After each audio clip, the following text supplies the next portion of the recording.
1 रुपयामध्ये पीक विमा योजना प्रधानमंत्री पीक विमा योजना यांनी आणली होती. आता जो 1 रुपयामध्ये पीक विमा मिळायचा तो आता मिळणार नाही, अशा प्रकारच्या हालचाली सुरू झालेल्या आहेत. 2023-24च्या अर्थसंकल्पामध्ये यांनी तरतूद केली आणि निवडणुका डोळ्यासमोर ठेवून 23-24 आणि 24-25 या 2 आर्थिक वर्षामध्ये यांनी हप्ता हा राज्य सरकारकडून याच्याकरता भरला कारण यांना शेतकऱ्यांना त्या ठिकाणी त्यांची मतं पाहिजे होती. परंतु आता निवडणूक होऊन गेली, आता यांचं काम होऊन गेलं आहे आणि म्हणून आता ही योजनाच बंद करायची हा घाट त्या ठिकाणी घातला जातोय. म्हणजे जसं पूर्वी आपण पीक विम्याचा हप्ता आपण भरायचो तसं पुन्हा एकदा 2500 रुपये आपल्याला आपले भरावे लागणार आहेत.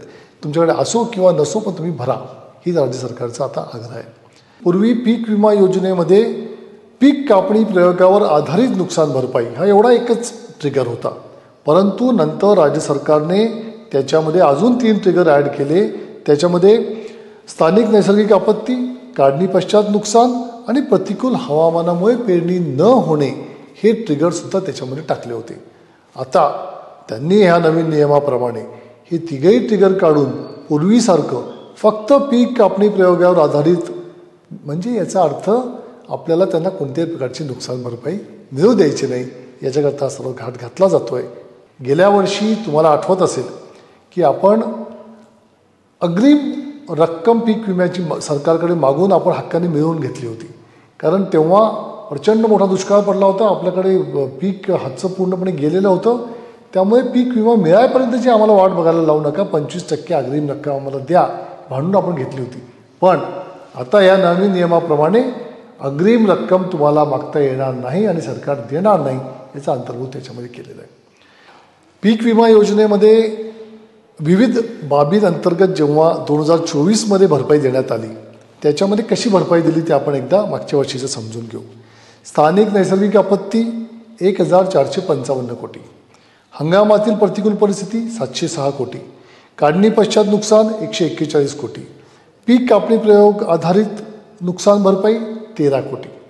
आता या सर्व ट्रिगर्सपैकी फक्त पीक कापणी प्रयोग आधारित, म्हणजे ज्याच्यामार्फत गेल्या वर्षी 13 कोटी मिळाले होते, तेवढा एकच ट्रिगर ठेवायचा आणि बाकी सगळे ट्रिगर काढून टाकायचे.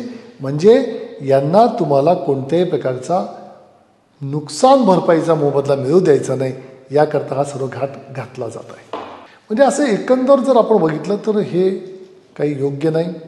त्यामुळे सरकारला आमची विनंती असेल की एकतर 1 रुपयामध्ये पीक विमा द्या हे सांगायला शेतकरी तुमच्याकडे आले नव्हते, तुम्ही स्वतःहून हे शेतकऱ्यांना दिलेलं होतं. त्यामुळे ती योजना आता तुम्ही बंद करू नये. 1 रुपयामध्ये पीक विमा मिळणं हा शेतकऱ्याचा अधिकार आहे आणि तो अधिकार त्यांचा हिरावता जाता कामा नये. आणि जे ट्रिगर्स आपण 4ही ट्रिगर त्या ठिकाणी लावले होते, ते 4ही ट्रिगर शेतकऱ्याला जर वाचवायचं असेल तर ते आवश्यक आहेत. आणि त्यामुळे त्या ट्रिगरला कुठेही हात न लावता त्या ठिकाणी स्थानिक नैसर्गिक आपत्ती, काढणी पश्चात नुकसान आणि प्रतिकूल हवामानामुळे पेरणी न होणे आणि अग्रिम रक्कम मिळणे हे 4ही गोष्टी त्याच्यामध्ये अंतर्भूत आपण ठेवावा. शेतकरी मित्रांनो, माझी आपल्याला विनंती असेल की जर सरकार अशा प्रकारे आपल्या तोंडाला पानं पुसवायचं काम करत असेल तर उठाव केल्याशिवाय आपल्याला पर्याय नाही. तुम्हाला आपल्याला सर्वांना रस्त्यावरती उतरावं लागेल आणि या सर्व लढाईमध्ये आम्ही सर्वजण तुमच्या सोबत आहोत, हा शब्द तुम्हाला देतो. धन्यवाद.